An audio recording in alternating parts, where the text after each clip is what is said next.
admit it, I've overlooked a lot of really cool jackets in favor of denim and leather. But on a recent trip to Cockpit USA in New York City, that all changed. Welcome, I'm Murawski, and this is the channel that helps you own better, look better, and live better. Let's get into it. Every single piece of cool clothing can trace its origin back to either the military or workwear. The pea coat, the A2 flight jacket, combat boots, and bomber jacket have all deep roots in military history, but have been reinterpreted for casual use. It makes a lot of sense. Garments that are designed around a specific need, modified in the field, and oftentimes the best ones filter down into everyday casual use. Like the N1 deck jacket, which played a really important role in 1950s, 1960s hot rod and motorcycle culture. Now, when I went to the Cockpit USA showroom, among the sea of jackets there, I mean, we had awesome horsehide jackets and B-3 bombers and parkas and all kinds of stuff. One of them really stood out to me. Well, several of them stood out to me, but one of those is their interpretation of the N-2B Parka. And I came to learn that Cockpit USA isn't just some fashion brand. They are the official supplier of the A2 flight jacket to the United States Air Force. Their jackets have been in a ton of movies. You've probably seen them on the silver screen. Cockpit USA was kind enough to send me an N-2B jacket under the condition that if I even were to cover it on this channel, that they have no editorial input, they don't get to see the video before it goes live. As a matter of fact, I could just take this thing and, leave it in my closet if I really wanted to, but I don't do that on this channel. We talk about quality clothing, and I'm actually impressed with this, so I wanted to tell you about it. So of course, if you haven't seen it already, it's kind of hanging out in the back there, and honestly, this thing, it kind of looks creepy sitting over my shoulder.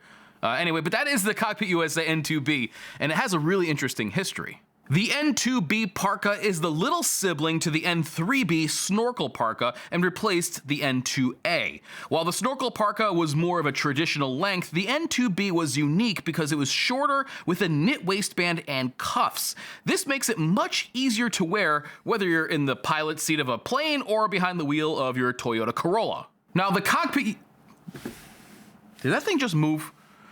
Now, the Cockpit USA is made in America, and it differs from the original military issue in several ways. Most noticeably in overall refinement, like the contrasting leather trim. There are leather elbow patches, leather toggles, and various leather appointments all around. The knit waistband and cuffs match the leather trim in color, which ties the whole look together.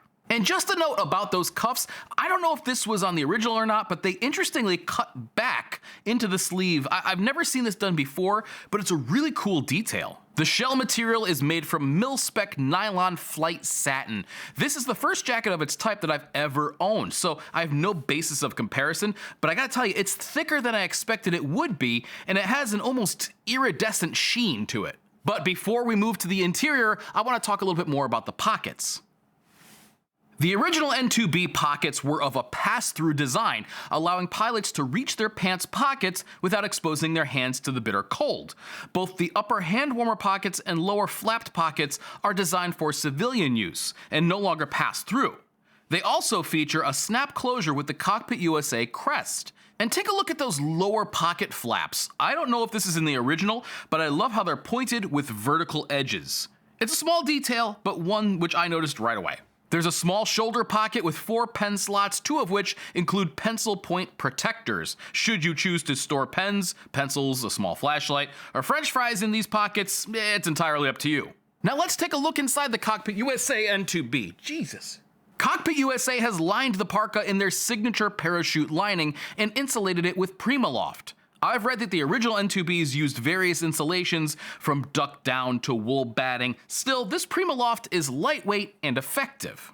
Well, I'll say this, it's definitely warm. I mean, it's about 29 degrees out right now, and I'm wearing a long sleeve shirt underneath this. I could certainly feel the cold a little bit through it, but if I was active, it'd be plenty. And it's amazing how much this actually does around your ears and around your neck. Forget about if you actually put the hood up. It adds a whole other level of warmth. But, I was actually a little bit skeptical with the insulation, thinking, maybe it's not going to be good enough. But I got to tell you, it's actually impressed me quite a bit. So, especially if you layer properly, I think this thing could probably do well down to, 0 degrees Fahrenheit. Inside, you get 2 vertical pockets with snap closures. They're not the deepest pockets in the world, but they can barely contain my iPhone Pro Max with a case, which is all I usually stick in there anyway.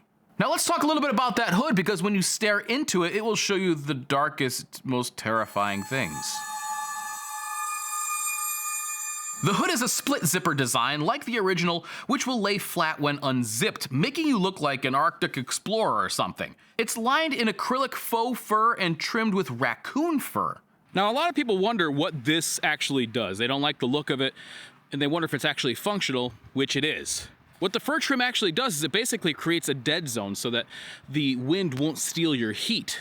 And, they've done all kinds of studies to figure out that this, kind of ragged length fur actually keeps the wind from off your face and, again, taking your heat away. It also helps prevent like frost buildup and stuff like that. So even if you don't like the look, you can rest assured that it actually is functional. I tell you definitely feel it. I mean, you can certainly feel the warmth that's around your face, and that just prevents you from having to wear a balaclava or something and looking all kinds of weird. I gotta tell you, every time I'm out in the woods like this, I half expect to run into Michael from the Iron Snail out here. Would you look at that? We've spotted the rare golden doodle. Chloe.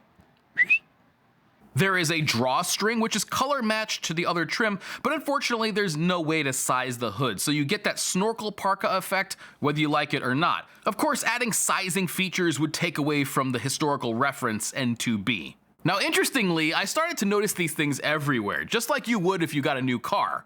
And most recently, we just came out of the Christmas season, and the guy who's working for the telephone company in the movie Home Alone, he's wearing an N-2B. And of course, most famously, you could see these in Alien 3 by David Fincher, fantastic movie. And if you slap a Serenity Through Confinement patch on it, you're good to go. Now, as far as use goes, for me, this is a casual jacket. I mean, I love the military reference and stuff like that, but I wear it casually. Matter of fact, we just went up to New Hampshire, and this was the jacket that I brought with me. It's not the warmest thing in the world, but it certainly allows enough room underneath to layer. So that's kind of nice because it extends the life of it. Sometimes when you get a parka that's really, really insulated, you can only wear it on the coldest of days, but since this is kind of thinner, you can still wear it. Now, it's plenty warm, as I described earlier, but still, I actually kind of appreciate that feature, and it's not slim cut so that you can't put a hoodie underneath or any other layering that you want to. One of the things that really impressed me with this was its lightweight. Now, usually I am used to really heavy jackets. I mean, leather is typically heavy, wax canvas can be very heavy, denim, all that stuff, but this was surprisingly light, enough so that I thought, how good can it be? But I was actually very pleasantly surprised. So this won't be the last thing that I get with that military satin or whatever they call it. The only thing that I don't like about that material is that it is kind of slippery. So if you put a bag over your shoulder, it's not really there's not a lot of friction there, so it'll slide off really easily, which can be good when you're actually taking the thing off. But besides that, I actually really like this material. It's interesting, it's a little bit different, and of course, when everybody sees it, they know that it's sort of a, historical reference to the military, which I think is just cool anyway. Now, maybe for you, the Cockpit USA N-2B is a little bit too much. I mean, with that fur trim and all the stuff that it's got going on, for some people it might be a little flashy. But of course, Cockpit USA offer a lot of different jackets. As a matter of fact, the one that I think that probably everybody could rock is the MA1 jacket. It's just the classic look, and it sort of has the same kind of vibe. You can get it in black, you can get it in sage green, and it's awesome. Cockpit USA also does offer this in a leather version, although I thought that the satin version was just like, wait, where did it go? Thank you so much for watching, and I would especially like to thank members of my Patreon, especially those at the Loafer Slayer level. You guys are awesome, and your continued support really, it means the world to me. So anyway, thank you so much for watching, and I'll catch you later.